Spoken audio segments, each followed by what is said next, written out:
Hello and welcome back to Marine for TCG. My name is Joe. Drink of the day is a cold can of Red Bull. And today we finally had the reveal of not only the leader from ST29, but also both the SRs and a couple of other cards. And this leader has how many lives? We finally have another 6-life leader up there to rival Whitebeard, and this time in yellow, no less. Yellow, obviously very known for its healing shenanigans, so I don't know, maybe we can see just how many lives we can pump into this Luffy. Without any further ado, let's jump over to the PowerPoints. And here we have it. Very simple leader. 5k, 6 life, Egghead, Straw Hat Crew, and 4 Emperors. When attacking, if you have 2 or less life cards, draw 1, trash 1. Nothing funky. This effect, kind of mid, I'm not gonna lie. Draw 1, trash 1's great, don't get me wrong. I mean, Sakazuki is infamous for that, and the Emu has a better version. But the fact that this is only when you're at 2 or less, and you start with 6, means that this is not going to be online for most of the game. At least until you're getting towards, like, your end game. Especially with cards like Pudding hanging around. You're not going to be too eager to just take all of your life immediately. Lest you get absolutely boned by Pudding. But this 6 life is sort of unheard of. Obviously we've had Whitebeard, but he took his own life, so it didn't really count. And that is, like, half of the effect of this leader. Make no mistake, half of the effect of this leader is that you just have an extra life. Which, you know, it's not that bad, honestly. Going on to the 2 cards that were revealed alongside him, and then I'm going to talk about what I think may end up being the strategy of this deck. Firstly, we have this Sanji. It's a 4/5 1k, on play, top 4 search for Straw Hat Crew. And trigger, you can trash 1 to play him. That's pretty nice, because we're going to have a bunch of extra lives with this guy, right? So having more cards that have triggers seems good. And we finally have, like, the yellow Straw Hat Crew Searcher. I don't believe we've had one of these before. And decks that have sometimes been part yellow have had to rely on their other colour for search. For example, Purple Yellow Robin has had to rely on things like the 1-cost Law to search out her Straw Hat Crew cards if she wanted to go for a pure Straw Hat Crew build. And we do actually have some quite interesting yellow Straw Hat Crew cards, especially in EBO 3. Unfortunately for us in the West, this deck is coming out alongside OP14, so we won't have, for example, this big 7/8 Robin and the 5/6 Tonami, as I like to call her. Look at this, egregious. Anyway, but these 2 cards are yellow, they are Straw Hat Crew, and they seem to make sense in a deck a bit like this. I'll go over 2 different strategies I think I have for this deck at the end. Other Straw Hat Crew targets, of course, we've got plenty of 2Ks. There's the Egghead Frankie. Is there another one, actually? I can't remember. There's the Egghead Frankie. And we also have the Burn Robin, who I do think she is just slightly inferior to the Burn Nami. And also the Egghead Nami, the classic Blood 5.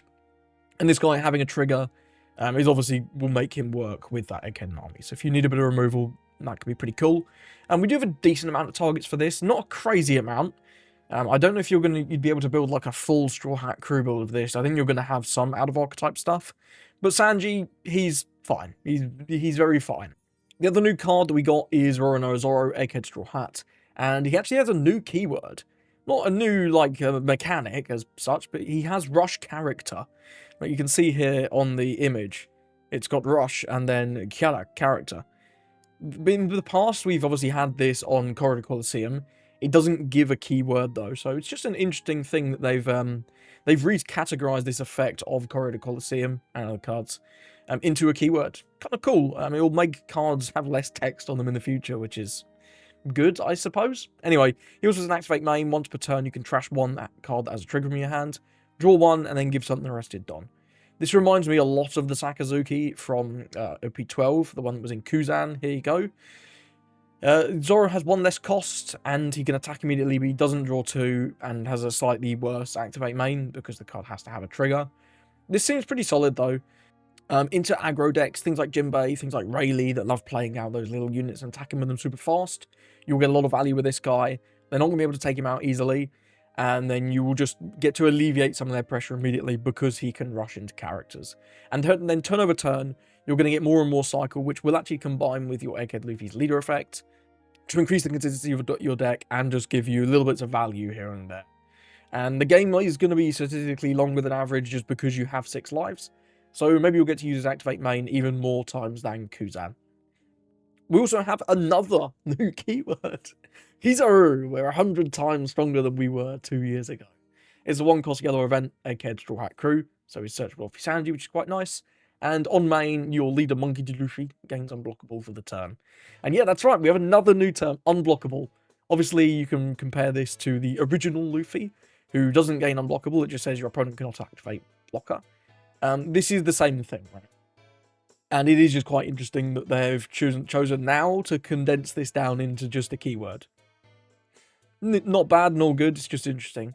This is also a hybrid event, so you can use it as a 3k counter for your leader for the battle, which is nice because these unblockable events, sometimes it does suck if they get stuck in your hand, but the fact that you can use 3k for your leader gives it a bit more versatility. You can afford to play a couple extra of these to get the increased consistency of drawing it, but not feel too bad about them clogging up your hand. Seems pretty good to me.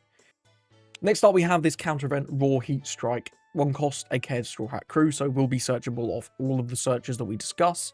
Counter, one of your opponent's leaders or characters gets 2,000 for the battle. Then, if your life is 1 or less, you can give minus 2,000 to one of their things for the turn. Obviously, this compares quite favourably, I think, to a card like L4. L4 is just 4k for 1, this is 4k for 1, but you can split it up differently, right?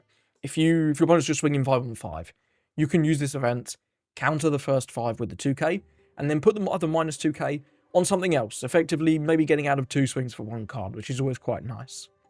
In addition, you have more control over when this is online. You can choose to take down to 1 if you really want to use this effect, whereas with a card like L4, if your opponent defends really early, this isn't going to be online.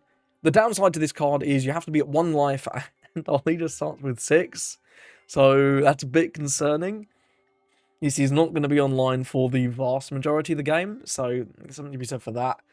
However, I do expect this to likely see play in the deck, because it is a searchable, really nice, big counter event for the end of the game to catch your opponent off guard. Also, small note that this getting you out 2 swings can actually be quite nice in a deck like BY Luffy, because BY Luffy typically goes to 9k, right? So your opponent ends up pinging a lot of 9s, and if you can get out 2 swings for 1 card, that seems like pretty decent value for BY. I'm not sure it's going to help him too much, but you know, there's a note there. And finally, an event I'm not too excited about, Death Lion Strike, 2-cost Egghead Straw Hat. On counter, one of your leader or characters gets 4,000 for the battle. Then, if you have 2 or less life, you get to pop a 3. I feel like by the time that you're at 2 or less life with this deck, you're not going to care about popping a 3. And even in other decks that are like 4 or even Vegapunk, who starts with 2 life, I just don't really care about popping a 3 enough to leave 2 done up for just a 4k event. I think this compares quite unfavourably to Red Hawk. The only time we've seen Red Hawk be good is in combination with Power Down, specifically in Red Shanks. And correct me if I'm wrong, I don't believe we have any cost reduction in your opponent's turn that you could combine with this. I'm just not too excited about this one, but you know, they can't always be bangers. So, right, so what are we doing with this deck? Well, I think there's going to be 2 main ways that you can leverage both the extra life and the extra consistency you get in the late game to sort of develop an advantage. In one respect, you could just spam healing options. Kuma, we have access to him. Of course, we've talked about the Robin already. We also have access to S-Snake because we are an Egghead type leader. And this can let you put some annoying triggers in the top of your life. Maybe you could put that Sanji there for him to pop out. Or like a, I don't know, like a Kiku trigger, something like that. And we also have access to Stussy. She doesn't specifically heal, but she does give you a bit of defense and helps you go wide. The Sanji is another target for that Stussy. So maybe we can just go heal, heal, heal, and try and win the game before your opponent is able to kill you. And these bodies are no joke, right? The Kuma's got a great on KO. The Robin's got a crazy on KO. Sometimes this just wins the game. And the Stussy and the S-Snake are no slouches either. But I think there is another way. You can probably go more of a burn route as well. We have access to the Nami. And the Nami does burn very early as well, which is nice. And she's searchable off any search you can think of, pretty much. We also have access to 8-cost Kid, who's a classic card. You can't beat this one. It's not too bad. And also the Bonney, who is just incredible. We are Egghead, so we can use this 9-cost Bonney. And being able to just boot one of their lives out, smack in for 10, is really powerful. We've seen how good this card is in Yellow Bonney, and now we have another leader to try it out in. And I think combining these 2 sort of different identities of lots of healing and also burning your opponent's life before they have the ability to hit you down enough because you have that extra life and card could be an interesting way to use this leader to just get little bits of value over your opponent. Nothing he's doing is very flashy, but you can't underestimate raw numbers sometimes, and just those little bits of value you're getting here, the extra cycle and dons from the Zoro, the burns with things like the Nami, the extra really good value healing from cards like Robin or S-Snake, putting triggers in your life. I think it could all add up to make a pretty competent deck. Also, some other useful cards potentially. The 1-cost Lilith Searcher. A lot of our stuff may well end up with triggers, so Lilith could be a consideration. And also the 3-cost Lilith Searcher, because all the cards in the deck are going to be Egghead. So if you're not including too many of those, like EBO3, Nami, Robin, Kuma's type cards, maybe Lilith could be a consideration as well for an early game body. Although, do note you won't get her trigger. Also, you can't go wrong with Sanji. It's Straw Hat searchable. It's a reliable blocker at the end of the game. These type of effects have been great for a long time, so maybe Sanji could make it into the deck. And also a small cope, if you'll allow it. Going merry go. Maybe this stage you can finally hear some play. Probably not, but, you know, giving your guys 1,000 power until the end of opponent's next turn, it's not too bad, and we're going to have plenty of life to flip with this guy, so, I don't know, probably not, but you never know. Also, this has been revealed for a while, but I thought I would re-highlight this because it is quite important.